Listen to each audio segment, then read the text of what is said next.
Hello ladies and gentlemen, my name is RemovableSanity and today I'm reviewing Kaiju Wars on the Series X, developed by Foolish Mortal Games and published by Clubata. So what is Kaiju Wars? Kaiju Wars is a 16-bit isometric turn-based strategy game involving the monstrous kaiju. The premise is you take control of a commander who is responsible for keeping these huge monsters at bay.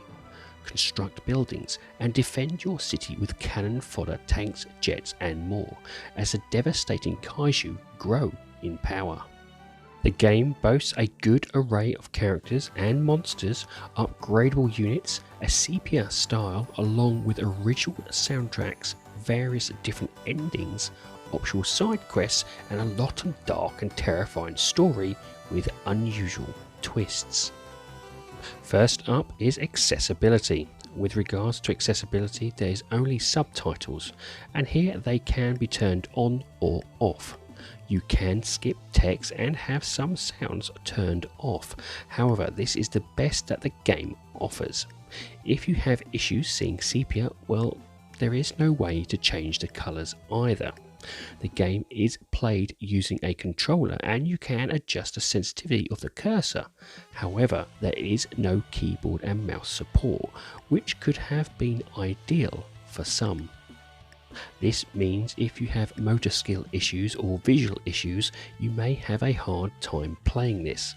Fingers crossed some of these issues are patched later and more accessibility options are added. Next up is gameplay. The gameplay starts with you taking control of an unknown commander, whom you can name for your subordinate, Major Danger, your general, to call you by. You are then introduced to the game's mechanics through a small number of tutorial missions, which unlock special weapons, upgradable units, and more unique characters and skills the further you progress. Strategy games are to ton a penny and they all need something unique to help sell themselves. Kaiju Wars does this by telling you from the beginning that you cannot kill the kaiju. These huge beasts whose sole purpose is to wreck all life on the planet and cause as much destruction as possible. Or that is what it seems. The best you can do is slow them down by any means necessary, and if you're lucky, get to a point in which your scientist will create a repellent serum, forcing said beasts to run away. So you hunker down in your lab and start tinkering, collecting science breakthroughs and praying you'll learn enough quick enough to repel the kaijus, yep, sometimes multiple. The game begins with you often or not choosing a story quest and the map generating in front of you. Here you get to make some preparations, like seeing which location a kaiju may be coming from by using the radar and planning counters for its arrival. Once done, a kaiju will announce itself in a lovely cinematic opening scene. You'll never know what sort of kaiju you will get, and each has their own unique abilities and strengths and weaknesses. Further along in the game, you even get to name these monsters and other units that will unlock as you progress. The game is mostly based on a trade-off system, which can take a bit to get used to. The moment a kaiju stomps into a new grid square, any building or unit it contained in that square is now gone. Kaiju will always target the nearest building, level it and then stop for a rest. With this knowledge, it is up to you to plan how to slow the clumsy monstrosities using the units available to you.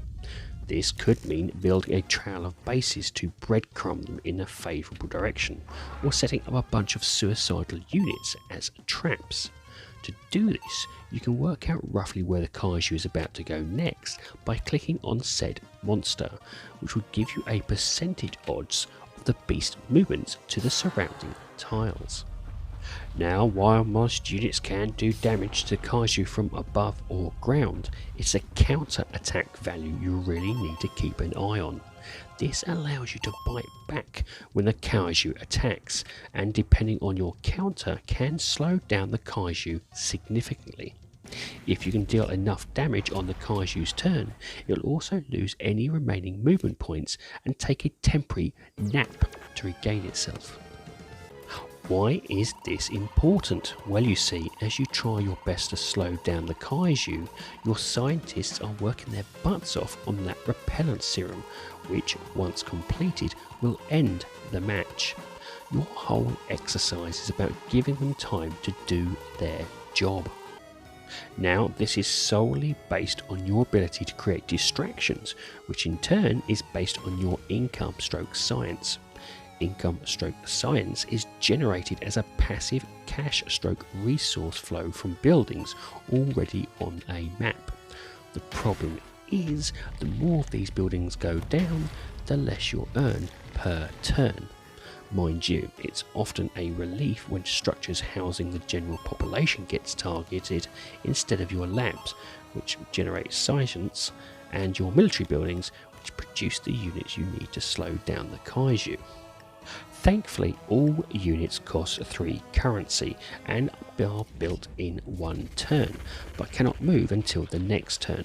However, if that unit is destroyed, it will cost only 1 currency for the rest of the mission to repair and rebuild. This means units are seen as expendable and helps you not hoard them, but rather throw wave after wave on the incoming onslaught of the Kaiju's destruction. Here's where the game also brings in a deck building aspect, where you're able to use a single project card from 3 choices almost every turn. They are either from a pre-assembled or customized deck, but once fully used, that's it, no more, so be wary when you use them. The cards range from a quick cash injection, putting out large-scale fires, repairing units for free, to experimental weapons like some giant robots that totally don't look like Gundams. Now, you may think the biggest problem is the Kaijus, however, it's not. The biggest issue is the Kaiju's own project cards called Security Breach, which gives your labs a -1 or -2. Each lab gives you a certain number of breaches you can withstand in that lab. Should it reach 0, the lab housing your head scientist, who is in turn creating the repellent serum, is announced to the Kaiju, who will then make a beeline for it. During this transitionary period, you won't be gaining any resource, so doing this at the right moment is key. Once that lab is destroyed, the monster will resume its regularly scheduled rampage across the entire map. However, if the Kaijus themselves weren't enough, you'll also be the target of hostile operations from a shadowy organisation, hitting with all sorts of tricks to let the Kaiju win. Think you have the upper hand when you have knocked out the giant armadillos that's destroyed most of your bases? Nope, it's just got half its health back. Things do come back to a more equal status later on though, with the inclusion of researchers who speed up your science breakthroughs based on specific factors. For example, one grants bonus research while you're building a prototype weapon, and another grants bonus research for labs built next to forests. The mission maps themselves are cleverly put together, and you need to often tactically choose where to attack, where to slow down, and when to retreat, in a bid to keep you alive long enough to win. Most missions have side objectives, which normally involve completing the mission, with another objective doing it in a certain amount of moves. Once the mission is completed, you get victory medals, which at first seems like nothing. However, you will later find out that these can upgrade the stats of your units between missions using said victory medals. How about giving your ground units airstrikes, or giving a missile truck the ability to counter-attack? These can quickly turn the more tiresome units into something special when there are multiple Kaijus on the map. Next is graphics. The game's visuals are truly unique and will easily make the game stand out compared to others of the genre. The 16-bit sepia style just works beautifully with its retro film feel, a comic book style stage selection, and numerous old films playing in the background. animations for monster attacks and entrances are slick with style. There is a superb myriad of neat touches, like the way ocean tiles foam up into self-contained tidal waves when the kaiju emerge, to characters' overall visual style as they deliver dialogue. The game also has no qualms taking cues from board games, both in terms of gameplay and graphically, which is another bonus to the gamer. There is also a colourful selection of characters that are often parodies of real and fictional figures such as Dr. Doom, General Motors and Dr. DC Monster. It shows that the game embraces the campiness of old monster movies and does a great job replicating it with its comedic writing. You can tell the developers are truly up on their kaiju knowledge, with the art style stroke writing plays perfectly into that. The maps themselves are a nice collection of tiles that have been placed together expertly to ensure that each location really gives off a distinctive vibe and surrounding. Whilst the colour palette may not be to everyone's liking, here I think the devs have done a stellar job at producing diverse environments with just two-tone colours. Next up, sound. The game's sound is another on-point element that punches above its weight. From the punchiness of the unit's attacks, the Kaiju's visceral entrances, to some cheesy FMV news anchor-style reports, all providing an entertaining experience tailored to the game's style. 300-foot gorilla that was climbing it. In the waterfront district, a giant lizard-shaped monster was spotted chasing after a food truck.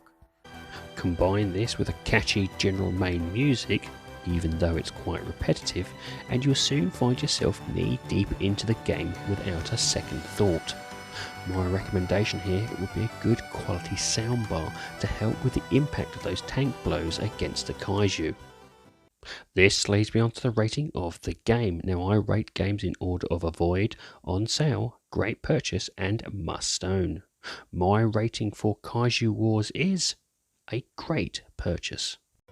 The unique 80s style turn-based tactical game about defeating kaiju is superb. Fun, challenging, unique and well worth the price versus the hours you will put in. I'd be hard pushed to find something even similar on the Xbox storefront, and this game is really worth your time and effort. The game is currently priced on Xbox at £16.74 or approximately $20, and depending on your skill and patience would give you about 50 plus hours worth of gameplay. However, with the weekly challenges, optional missions and the retro levels to unlock, you can add another 15 hours to the mix. I thoroughly enjoyed this game, and we really do need more tactical games on the Xbox platform. It's a shame it doesn't support mouse and keyboard, but the controller does work very well. If you like turn-based games and love the 80s monster films, this game ties into both perfectly. Well, ladies and gentlemen, that's it. I do hope you like this review, and if you do, please like, share and subscribe if you so wish. And if you would like to put some notes or even just a comment in the comment section, I do like reading them. Anyway, have a great time gaming, and I'll see you all again soon.